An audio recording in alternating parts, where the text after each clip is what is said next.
엄마, 나 바빠. 나중에 전화할게. 제가 엄마께 마지막으로 한 말이었습니다. 3일 후 엄마는 쓰러지셨습니다. 그리고 5개월 후 더 이상 엄마는 제 곁에 없었습니다. 그렇게 엄마가 돌아가시고 한 달이 지난 어느 날 저는 엄마의 낡은 옷장을 정리하다가 손이 멈췄습니다. 옷장 깊숙한 곳, 먼지 쌓인 과자 상자 하나, 뚜껑을 열자 28통의 편지가 나왔습니다. 모두 저에게 쓴 편지였습니다. 첫 번째 봉투에는 떨리는 글씨로 이렇게 적혀 있었습니다. 내 딸 민지에게 엄마가 죽기 전에 꼭 읽어줬으면. 저는 그 자리에서 무너졌습니다. 편지 속에는 제가 전혀 몰랐던 엄마의 이야기가 담겨 있었습니다. 아니, 알면서도 모른 척했던 이야기들이었습니다. 당신은 괜찮으신가요? 당신의 부모님께 마지막으로 사랑한다 말한 게 언제인가요? 저는 한 번도 하지 못했습니다. 오늘 저는 제 이야기를 들려드리려 합니다. 제가 평생 후회하며 살아갈 이야기, 그리고 당신이 저와 같은 실수를 하지 않기를 바라며 전하는 이야기를요. 지금부터 시작합니다. 저는 이민지, 올해 45입니다. 서울 강남에 있는 IT 회사에서 팀장으로 일하고 있습니다. 연봉 1억, 30평대 아파트, 외제차 한 대, 겉으로 보기엔 성공한 삶이었습니다. 하지만 제 성공 뒤에는 한 사람의 희생이 있었습니다. 바로 우리 엄마였습니다. 엄마는 경상도 작은 시골 마을에서 평생을 사셨습니다.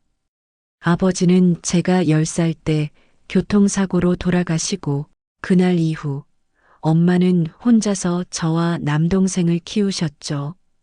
엄마의 하루는 새벽 4시 30분에 시작됐습니다. 똑딱똑딱 방 건너편에서 들리는 자명종 소리, 이불을 헤치고 나가는 엄마의 발소리, 부엌에서 들리는 물소리, 프라이팬 소리, 민지야 일어나야지. 학교 늦겠다. 엄마는 새벽같이 일어나 저와 동생 도시락을 쌌습니다. 그리고 아침 6시 마을 식당으로 출근하셨죠. 엄마는 식당에서 오전 11시까지 일하고 점심때 집에 와서 빨래를 돌리고 오후 3시에는 다시 공장으로 향했습니다. 밤 10시까지 야간 근무를 하셨습니다. 집에 돌아오시면 11시가 넘었습니다. 엄마, 배고파요. 밤늦게 학원에서 돌아온 제가 투정을 부리면 엄마는 피곤한 얼굴로도 웃으며 말씀하셨습니다. 그래, 엄마가 라면 끓여줄게. 잠깐만 기다려. 그렇게 엄마는 하루도 쉬지 않고 일했습니다. 주말에는 남의 집 청소를 다니셨습니다. 이 돈으로 민지 학원비 내야지. 엄마의 손은 늘 거칠었습니다. 손가락 마디마디엔 굳은 살이 박혀 있었고 겨울이면 튼 손에서 피가 배어 나왔습니다. 엄마, 손 왜 그래? 아, 이거 괜찮아. 금방 나아. 엄마는 늘 그랬습니다. 괜찮아. 그 말이 엄마의 입버릇이었습니다. 고등학교 3학년 수능을 앞둔 어느 날이었습니다. 민지야, 이거. 엄마가 제 방문을 조심스럽게 열고 들어오셨습니다. 손에는 작은 상자가 들려 있었습니다. 뭐예요? 비타민. 요즘 네가 피곤해 보여서 챙겨 먹어. 엄마, 이거 비싸잖아? 괜찮아. 엄마 돈 있어. 하지만 저는 알았습니다. 그날 저녁 엄마가 저녁을 거르셨다는 걸. 엄마는 배 안 고파? 응. 낮에 김밥 먹어서 배불러. 거짓말이었습니다. 나중에 동생한테 들었습니다. 엄마는 그날 점심도 거르셨대요. 제 비타민 사느라 식비도 없었던 거죠. 하지만 그때 저는 몰랐습니다. 아니, 알려고 하지 않았습니다. 저는 그저 수능 공부에만 집중했습니다. 그리고 합격했습니다. 서울에 있는 명문대학교. 엄마, 나 붙었어. 내가 합격했어. 전화기 너머로 엄마의 울음소리가 들렸습니다. 그래, 잘했어. 우리 딸 정말 잘했어. 엄마는 동네방네 자랑하고 다니셨습니다. 우리 민지가 서울 대학 붙었어요. 하지만 저는 몰랐습니다. 그날 밤 엄마가 통장을 들여다보며 울었다는 걸, 등록금 1,000만 원을 마련하려고 집을 담보로 대출을 받으러 은행에 갔다는 걸, 은행 직원의 물음에도 괜찮습니다. 제가 갚을 수 있어요. 제 딸 대학 보내는 건데요. 저는 아무것도 모른 채 서울로 올라왔습니다. 서울에서의 생활은 저에게 신세계였습니다. 밝은 네온사인, 높은 빌딩, 세련된 사람들. 저는 이곳에서 진짜 내 인생을 시작한다고 생각했습니다. 대학 생활은 바빴습니다. 수업, 과제, 동아리, 아르바이트, 친구들과의 술자리, 선배들과의 네트워킹, 토익 학원. 엄마에게 전화하는 건 한 달에 한두 번으로 줄었습니다. 뚜루루루. 여보세요? 민지야, 엄마야. 뭐하니? 응. 지금 도서관에서 공부 중이야. 사실 저는 카페에서 친구들과 수다를 떨고 있었습니다. 밥은 먹었어? 요즘 날씨 추운데 감기 조심하고. 응, 잘 먹어. 엄마는? 엄마는 괜찮아. 너만 잘 지내면 돼. 그래, 엄마. 그럼 나 바빠서 끊을게. 그래. 공부 열심히 해. 뚝. 통화 시간 1분 13초. 친구가 물었습니다. 누구 전화야? 우리 엄마. 또, 엄마가 전화 자주 하네. 응, 우리 엄마가 좀 그래. 저는 짜증이 났습니다. 엄마는 왜 맨날 똑같은 질문만 하지? 밥 먹었냐? 건강하냐? 돈은 있냐? 나한테 다른 얘기는 없나? 하지만 저는 몰랐습니다. 엄마는 저에게 할 얘기가 너무 많았다는 걸. 하지만 제가 바쁠까봐, 제가 귀찮아할까봐 그 많은 말들을 삼키고 계셨다는 걸. 2학년 여름방학이 되었습니다. 민지야, 방학 때 집에 올 거지? 엄마, 나 아르바이트 해야 해. 나중에 갈게. 그래. 그럼 언제 오려고? 모르겠어. 좀? 이따가. 엄마는 더 이상 묻지 않으셨습니다. 그 방학, 저는 집에 가지 않았습니다. 서울에서 친구들과 놀고, 여행 다니고, 아르바이트 했습니다. 엄마는 매일 저녁 7시면 전화를 하셨습니다. 하지만 저는 전화를 받지 않았습니다. 나중에 해야지. 지금은 바빠. 내일 하면 되지 뭐. 그렇게 일주일이 지나고 한 달이 지났습니다. 어느 날 동생한테 전화가 왔습니다. 누나, 엄마가 매일 물어봐. 너 요즘 뭐 하냐고. 전화는 왜 안 받냐고. 아, 좀 바빠서. 알았어. 동생이 한숨을 쉬었습니다. 누나, 엄마 요즘 많이 외로워하셔. 가끔은 전화 좀 해. 알았다니까. 하지만 저는 전화하지 않았습니다. 3학년이 되고 취업 준비에 몰두했습니다. 자기소개서, 면접 준비, 인턴십. 엄마는 여전히 전화하셨지만 저는 점점 더 짧게 받았습니다. 민지야, 요즘 어떠니? 응, 바빠. 엄마, 나 취업 준비 중이야. 그래. 힘들지? 밥은 잘 먹고? 응, 잘 먹어. 엄마, 나 급해. 나중에 전화할게. 그래, 알았어. 힘내. 뚝. 저는 엄마 말이 끝나기도 전에 전화를 끊었습니다. 당신도 그런 적 있으신가요? 가장 나를 사랑하는 사람의 전화를 가장 귀찮아했던 적이요. 드디어 합격했습니다. 서울에 있는 대기업. 엄마, 나 대기업 붙었어. 정말, 우리 딸 정말 대단하다. 엄마가 정말 자랑스러워. 엄마는 울먹이며 기뻐하셨습니다. 민지야, 엄마가 축하 선물 보내줄게. 아니야, 엄마 괜찮아. 엄마 돈 아껴. 아니야, 보내줄 거야. 우리 딸이 대기업 들어갔는데 며칠 후 택배가 왔습니다. 정장 한 벌이었습니다. 백화점에서 산 50만 원짜리 정장. 저는 알았습니다. 엄마가 몇 달치 생활비를 모아서 산 거라는 걸. 하지만 저는 그 정장을 한 번도 입지 않았습니다. 디자인이 좀 구식이네. 요즘은 이런 거 안 입는데. 저는 그 정장을 옷장 깊숙이 넣어뒀습니다. 회사 생활이 시작되고 저는 더 바빠졌습니다. 야근, 회식, 주말 근무, 승진을 위한 프로젝트, 자기계발까지. 엄마와의 통화는 몇 달에 한 번으로 줄었습니다. 뚜루루루. 민지야, 엄마야. 잘 지내니?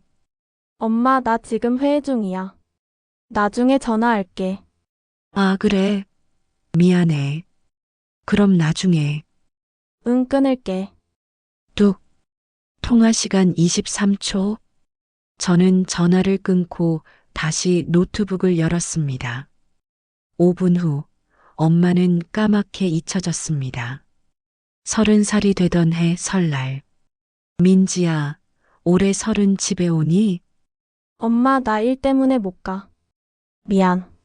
사실 저는 친구들과 해외여행을 가기로 했었습니다. 그래, 그럼 추석에는 오고. 추석도 확실하지 않아. 일이 많아서. 전화기 너머로 잠깐 침묵이 흘렀습니다. 그래, 알았어. 일 열심히 해. 응, 엄마도 건강해. 뚝. 그날 밤 동생한테 전화가 왔습니다. 누나, 오늘 엄마 혼자서 우셨어. 왜? 누나랑 통화하고 나서 명절에 혼자 보내는 게 너무 외롭다고. 제 가슴이 찌릿했습니다. 하지만 저는 말했습니다. 나도 어쩔 수 없잖아. 일이 바쁘다고. 그래도 누나. 알았어, 나중에 시간 되면 갈게. 하지만 그 나중에는 오지 않았습니다. 35살. 엄마는 60이 넘으셨습니다. 어느 날 엄마가 조심스럽게 물으셨습니다. 민지야, 엄마가 서울 한번 가도 될까? 왜? 무슨 일 있어? 아니, 그냥 내 얼굴도 보고 내가 사는 집도 구경하고 싶어서. 저는 순간 당황했습니다. 제 원룸은 좁았습니다. 엄마가 오시면 재울 곳도 없었고 무엇보다 주말에는 친구들과의 약속이 있었습니다. 엄마, 내 집 진짜 좁아. 그리고 나 요즘 주말에도 일 많아서 시간 없어. 그래. 그럼 다음에 시간 될 때. 응, 나중에 내가 집 넓은 데로 이사 가면 그때 와. 지금은 좀. 알았어, 민지야. 괜찮아. 또 괜찮다는 말. 엄마는 끝까지 괜찮다고 하셨습니다. 하지만 엄마는 정말 괜찮으셨을까요? 혼자 좁은 시골집에서 딸의 목소리가 그리워서 딸의 얼굴이 보고 싶어서 전화기만 붙들고 있던 엄마는 정말 괜찮으셨을까요? 그로부터 3년 후 저는 회사에서 팀장이 되었습니다. 연봉은 올랐고 30평대 아파트를 장만했습니다. 원하던 외제차도 샀습니다. 이제 좀 살만하네. 저는 만족스러웠습니다. 하지만 엄마에게 전화는 여전히 하지 않았습니다. 어느 목요일 오후 회의 중이었습니다. 휴대폰이 울렸습니다. 동생 전화. 회의 중인데 왜 전화를 해? 저는 무시하고 회의를 계속했습니다. 5분 후 또 전화. 10분 후 또 전화. 문자가 왔습니다. 누나, 빨리 받아. 급해. 저는 황급히 회의실을 나와 전화를 받았습니다. 왜 그래? 나 회의 중이었어. 동생의 목소리는 떨리고 있었습니다. 누나, 엄마가 쓰러지셨어. 지금 응급실이야. 빨리 와. 그 순간 제 심장이 멈추는 것 같았습니다. 뭐, 무슨 소리야? 엄마가 왜? 모르겠어. 집에서 갑자기 쓰러지셨대. 옆집 아주머니가 발견하고 119 불렀어. 누나, 빨리 와. 저는 회사 가방도 챙기지 않고 뛰쳐나갔습니다. 저는 정신없이 서울역으로 가서 KTX를 탔습니다. 창밖을 보며 멍하니 앉아 있었습니다. 엄마, 제발 괜찮아야 해. 그제야 깨달았습니다. 엄마에게 마지막으로 전화한 게 언제였는지. 3개월 전? 아니, 4개월? 마지막 통화 내용이 뭐였는지조차 기억나지 않았습니다. 휴대폰을 열어 통화 기록을 확인했습니다. 엄마 4개월 전, 통화 시간 1분 32초. 그게 전부였습니다. 저는 고개를 떨구며 울었습니다. 제발, 제발 괜찮으시게 해주세요. 병원에 도착했습니다. 동생이 복도에서 기다리고 있었습니다. 눈이 빨갛게 부어 있었습니다. 엄마는 안에 계셔. 의사 선생님이 곧 오신대. 저는 병실 문을 열었습니다. 하얀 병실, 각종 의료기기에 둘러싸인 침대, 그리고 그 위에 누워 계신 엄마. 엄마는 너무 작아 보였습니다. 이렇게 작으셨나? 이렇게 여위셨나? 저는 엄마 곁으로 다가갔습니다. 엄마는 눈을 뜨고 저를 보셨습니다. 민지야 왔구나. 엄마 괜찮으세요? 많이 아프세요? 엄마는 희미하게 웃으셨습니다. 괜찮아. 엄마는 괜찮아. 또 괜찮다는 말. 하지만 엄마는 전혀 괜찮아 보이지 않으셨습니다. 잠시 후 의사 선생님이 오셨습니다. 보호자분이시죠? 잠깐 밖에서 얘기 좀 할까요? 저와 동생은 의사 선생님을 따라 상담실로 갔습니다. 환자분이 췌장암입니다. 이미 사기로 진행됐고요. 사기요? 그게 무슨 말기입니다. 이미 여러 장기로 전이가 됐습니다. 제 머릿속이 하얗게 변했습니다. 그럼 치료는요? 의사 선생님은 고개를 저으셨습니다. 항암 치료를 해볼 수는 있지만 솔직히 말씀드리면 완치는 어렵습니다. 통증 관리와 완화 치료에 집중하는 게 나을 수도 있습니다. 시간은 얼마나 남았나요? 길어야 6개월입니다. 빠르면 2, 3개월. 동생이 흐느끼기 시작했습니다. 저는 아무 말도 할 수 없었습니다. 상담실을 나와 복도에 앉았습니다. 동생에게 엄마가 언제부터 아프셨어? 동생이 울먹이며 말했습니다. 6개월 전부터 배 아프다고 하셨어. 그래서 병원 가시라고 했는데 엄마가 괜찮다고 돈 아깝다고. 뭐? 3개월 전에 내가 강제로 모시고 갔어. 그때 정밀 검사 받으셨는데 이미 3기였대. 의사 선생님이 빨리 치료 시작하자고 했는데. 그럼 왜 안 하셨어? 나한테 연락은 왜 안 하고? 누나한테 말하지 말래. 누나 바쁜데 걱정시키기 싫다고. 그리고 치료비 때문에 누나한테 부담 주기 싫다고. 저는 벽에 머리를 박았습니다. 엄마. 엄마는 혼자서 아파하고 계셨던 겁니다. 혼자서 병원을 다니고 혼자서 통증을 참으며 딸에게 걱정시키지 않으려고 아무 말도 하지 않으셨던 겁니다. 그 사이 저는 뭘 했나요? 회식하고 여행 가고 친구들 만나고 명품 가방 사고 엄마의 전화조차 제대로 받지 않으며 살았습니다. 병실로 돌아갔습니다.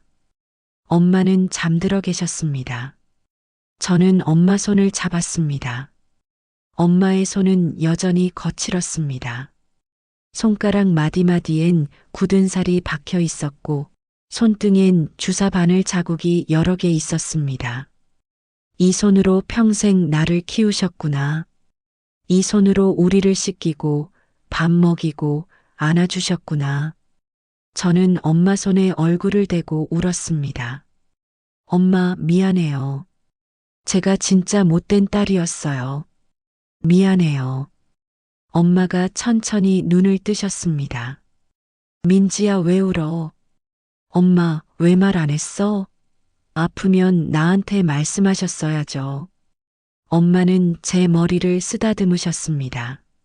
너 바쁜데 뭐하러 걱정시켜? 엄마는 괜찮아. 괜찮지 않잖아. 엄마는 하나도 괜찮지 않잖아요. 엄마는 슬프게 웃으셨습니다. 미안해. 엄마가 제대로 못해서. 무슨 소리예요? 엄마가 뭘 못했어요? 제가 못한 거잖아요. 저는 엄마 손을 꼭 잡으며 말했습니다. 엄마, 이제부터 제가 엄마 곁에 있을게요. 제가 엄마 돌볼게요. 치료도 받아야 해요. 엄마는 고개를 저으셨습니다. 아니야, 너는 회사 다녀야지. 엄마는 괜찮아, 안 괜찮아. 저 회사 그만둘게요. 엄마가 제일 중요해. 엄마의 눈에서 눈물이 흘러내렸습니다. 우리 딸 많이 컸네. 저는 엄마를 꼭 안았습니다. 너무 늦게 안아드렸습니다. 너무 늦게 손을 잡아드렸습니다. 다음 날 저는 회사에 사직서를 냈습니다. 팀장님, 정말 그만두시는 거예요? 지금 승진 직전인데. 네, 죄송합니다. 가족이 더 중요해서요. 동료들은 이해할 수 없다는 표정이었습니다. 하지만 상관없었습니다. 저는 서울 집을 정리하고 고향 병원 근처에 작은 원룸을 얻었습니다. 엄마와의 새로운 시간이 시작됐습니다. 항암 치료는 엄마를 많이 힘들게 했습니다. 엄마는 화장실에서 토하셨습니다. 저는 엄마의 등을 쓰다듬어 드렸습니다. 엄마, 괜찮으세요? 물 드릴까요? 괜찮아, 금방 나아질 거야. 하지만 토하기를 멈추지 못하셨습니다. 머리카락도 빠지기 시작했습니다. 어느 날 엄마가 거울을 보시더니 울음을 터뜨리셨습니다. 나 이렇게 못생겨졌네. 엄마, 무슨 소리예요? 엄마는 예쁘셔. 거짓말, 나 이제 사람도 아닌 것 같아. 저는 엄마를 안았습니다. 엄마, 제 눈엔 엄마가 세상에서 제일 예쁘셔요. 진짜예요. 다음 날 저는 엄마를 미용실에 데리고 갔습니다. 엄마, 우리 가발 하나 맞춰요. 예쁜 걸로. 엄마는 처음엔 거절하셨지만 결국 저와 함께 가발을 골랐습니다. 이거 어때? 와, 엄마 진짜 예쁘시다. 10년은 젊어 보이세요. 엄마는 거울을 보시며 수줍게 웃으셨습니다. 그날 오랜만에 본 엄마의 진짜 웃음이었습니다. 저는 매일 엄마와 함께 했습니다. 아침에 일어나면 엄마가 좋아하시는 호박죽을 쓰고 낮에는 함께 병원 정원을 산책했습니다. 민지야, 꽃 좀 봐. 예쁘지? 네, 예뻐요. 너 어렸을 때도 꽃 좋아했잖아. 민들레 불면서 엄마한테 보여줬었지. 그랬어요? 응, 기억 안 나? 내가 5살 때. 저는 잘 기억나지 않았습니다. 하지만 엄마는 기억하고 계셨습니다. 제 모든 순간을. 어느 날 저는 엄마께 물었습니다. 엄마가 제일 행복했던 순간이 언제예요? 엄마는 한참을 생각하시더니 말씀하셨습니다. 너랑 네 동생이랑 손잡고 공원 갔을 때. 그게 언젠데요? 너 5살, 동생이 3살 때. 우리 셋이서 김밥 싸들고 동네 공원 갔잖아. 그때 네가 그랬어. 엄마 최고. 엄마 사랑해. 그러면서 뽀뽀해줬잖아. 저는 그때를 희미하게 기억했습니다. 네가 막 뛰어다니면서 놀고 동생이 꽃 따서 엄마 주고 그때가 정말 행복했어. 돈은 없었지만 우리 셋이 함께 있어서 너무 좋았어. 엄마의 목소리는 따뜻했습니다. 엄마한테는 그런 작은 순간들이 다 보물이야. 네가 학교에서 상 타고 와서 자랑하던 날, 네가 처음 자전거 탄 날, 네가 대학 합격하고 기뻐하던 날, 다 소중해. 저는 눈물이 났습니다. 엄마 기억의 보물 상자엔 거창한 게 하나도 없었습니다. 그저 저와 함께한 작은 순간들, 그것들이 엄마의 전부였습니다. 엄마, 저 엄마한테 정말 잘못했어요. 정말 미안해요. 엄마는 제 손을 잡으셨습니다. 아니야. 너는 좋은 딸이야. 엄마는 네가 자랑스러워. 네가 이렇게 서울에서 성공하고 멋있게 살고 있잖아. 성공이 뭐가 중요해? 엄마 혼자 아프실 때 곁에도 없었는데. 괜찮아. 넌 내 길을 가는 게 맞아. 엄마는 그게 좋았어. 저는 엄마 품에 안겨 한참을 울었습니다. 그날 밤 저는 처음으로 물었습니다. 엄마, 저한테 하고 싶은 말 없으세요? 뭐든지 말씀하세요. 엄마는 잠시 망설이시더니 조심스럽게 말씀하셨습니다. 민지야, 사실 엄마는 좀 외로웠어. 네가 서울 가고 나서 집이 너무 조용했어. 네 목소리가 너무 듣고 싶었는데 전화해도 항상 바쁘다고 해서 엄마가 너한테 부담이 되는 것 같아서 더 이상 연락하기가 미안했어. 제 가슴이 찢어지는 것 같았습니다. 엄마가 서울 한번 가고 싶다고 했을 때 너는 집이 좁다고 했잖아. 그때 엄마는 알았어. 아, 내가 이제 필요 없구나. 내가 짐이구나. 엄마. 하지만 괜찮아. 엄마는 이해해. 너도 내 인생이 있고 바쁘고 힘들잖아. 엄마가 더 이해하는 사람이 되고 싶었어. 저는 엄마를 꼭 안았습니다. 엄마, 제가 너무 못됐어요. 제가 진짜 나쁜 딸이었어요. 죄송해요. 정말 죄송해요. 엄마는 제 등을 토닥이며 말씀하셨습니다. 괜찮아, 민지야. 이제 네가 내 곁에 있잖아. 그것만으로도 엄마는 행복해. 그 후로 저는 엄마께 많은 것을 여쭤봤습니다. 엄마가 좋아하는 음식, 엄마가 좋아하는 노래, 엄마가 가고 싶은 곳, 엄마의 꿈이 뭐였는지, 그리고 알게 됐습니다. 엄마는 제가 생각했던 것보다 훨씬 더 많은 것을 좋아하고 훨씬 더 많은 꿈이 있었다는 것을요. 하지만 평생 그 모든 것을 포기하고 오직 저만 바라보며 사셨다는 것을요. 엄마와 함께한 시간은 빠르게 지나갔습니다. 4개월. 그것이 우리에게 주어진 시간이었습니다. 엄마는 점점 약해지셨습니다. 걷기 힘들어 하시고 말씀하기도 힘들어 하셨습니다.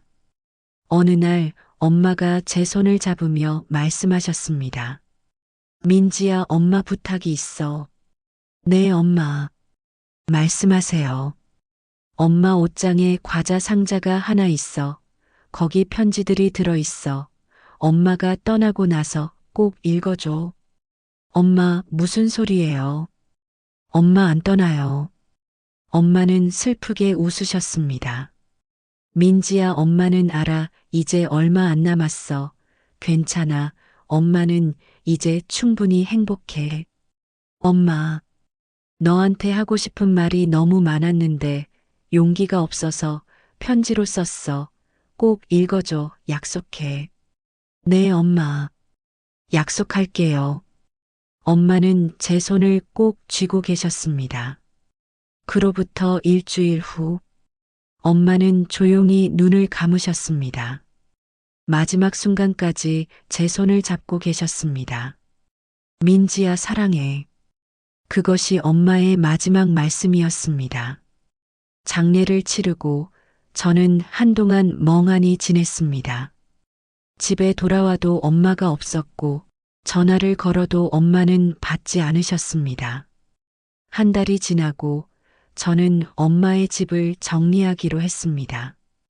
동생과 함께 엄마의 작은 시골집으로 갔습니다.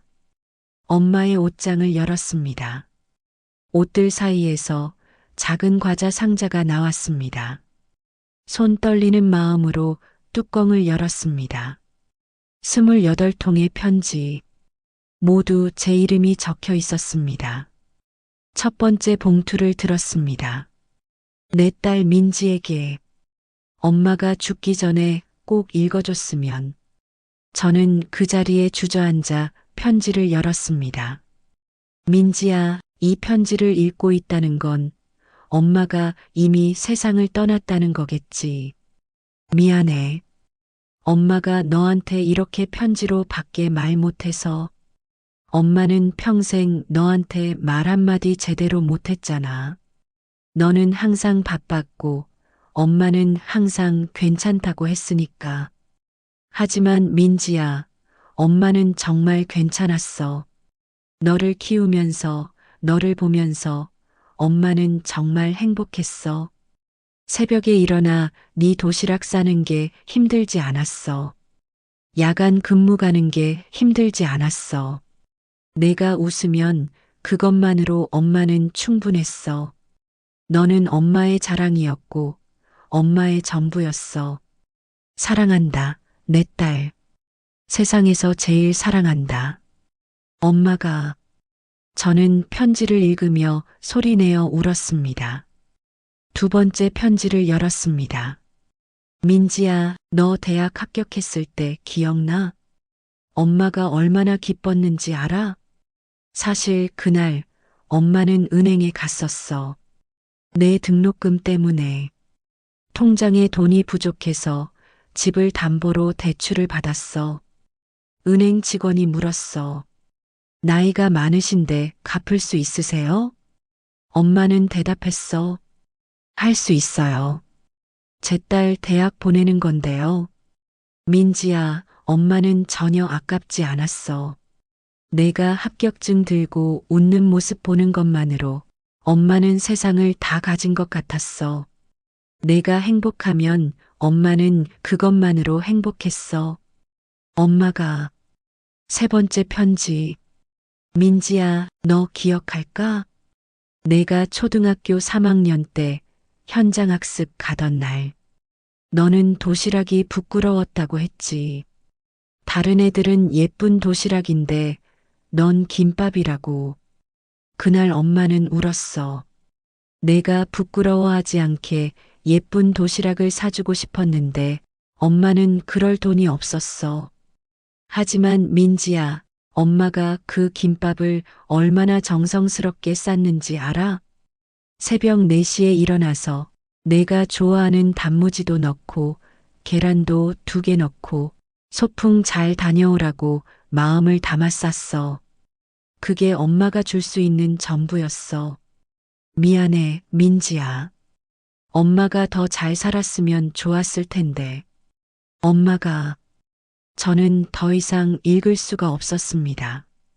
하지만 계속 읽었습니다. 네 번째, 다섯 번째, 여섯 번째. 편지마다 엄마의 삶이 담겨 있었습니다. 제가 중학생일 때, 제가 고등학생일 때, 제가 대학생일 때, 제가 취업했을 때, 제가 전화를 안 받았을 때, 모든 순간 엄마는 저를 사랑하고 계셨습니다. 27번째 편지까지 읽었습니다. 마지막 편지 봉투가 남았습니다. 봉투는 다른 것들보다 두꺼웠습니다. 손을 떨며 열었습니다. 민지야, 마지막 편지다. 엄마가 이 세상에서 가장 후회하는 게 뭔지 알아? 너한테 사랑한다고 말을 더 많이 못한 거야. 너를 더 많이 안아주지 못한 거야. 너랑 더 많은 시간을 보내지 못한 거야. 엄마는 평생 일만 했어. 너한테 괜찮아라는 말만 했어. 하지만 민지야, 엄마는 괜찮지 않았어. 너무 외로웠어. 너무 보고 싶었어. 너무 사랑했어. 그런데 그 말을 못했어. 네가 바쁠까봐, 네가 부담스러워할까봐. 미안해, 민지야. 엄마가 더 용기 있는 사람이었으면 너한테 진심을 더 많이 말했을 텐데. 민지야, 너는 절대 나쁜 딸이 아니야. 너는 엄마가 세상에서 제일 자랑스러워하는 딸이야. 내가 전화 안 받은 것도, 집에 안 온 것도 다 이해해. 너도 네 인생이 있고 바쁘고 힘들잖아.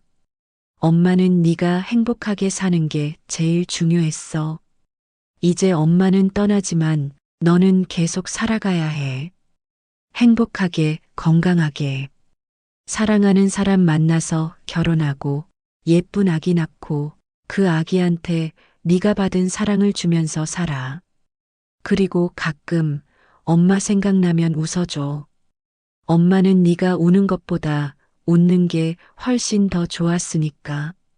민지야, 엄마의 마지막 부탁이야. 절대 후회하지 마.